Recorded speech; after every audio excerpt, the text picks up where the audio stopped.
హైదరాబాద్ లో మా association general body సమావేశం జరిగింది. 4 ఏళ్ల నుంచి మా అధ్యక్షుడిగా మంచు విష్ణు కొనసాగుతున్నారు. మా భవనం నిర్మించేందుకు అధ్యక్షుడిగా విష్ణు ఉంటారని గతేడాది తీర్మానం చేశారు. మా భవనం నిర్మాణం ఎక్కడి దాకా వచ్చిందన్న దానిపై ఇప్పటికీ అప్డేట్ లేదు.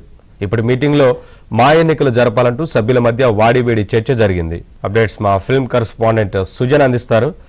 నవీన్, గత 2021 నుంచి కూడా మా అధ్యక్షుడిగా మంచు విష్ణు కొనసాగుతూ ఉన్నారు. అయితే 2 ఏళ్లకు ఒకసారి మా ఎన్నికలు జరగాల్సి అయితే 2 ఏళ్లు దాటిన తర్వాత కూడా మరికొంత ఎక్స్టెండ్ చేద్దాం అని చెప్పేసి తీర్మానించడం జరిగింది. అధ్యక్షుడిగా విష్ణువే కొనసాగుతాడు అని చెప్పేసి వాళ్ళందరూ ఒక తీర్మానించుకున్నారు. దీంతో పాటు మరొక విషయాన్ని వాళ్ళు పర్టికులర్ గా మెన్షన్ చేయడం జరిగింది.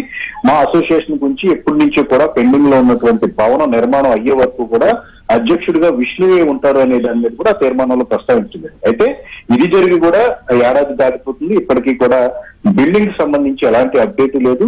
ఈ మా అధ్యక్షుడిగా పోటీ పడిన నేపథ్యంలో కూడా ఆ సందర్భంలో కూడా మంచు విష్ణు తాను అధ్యక్షుడిగా బిల్డింగ్ కట్టి తీరతాను అని చెప్పేసి ఆ రోజు ఒక ప్రచారం నిర్వహించి ఆయన అధ్యక్షుడిగా గెలవడం జరిగింది.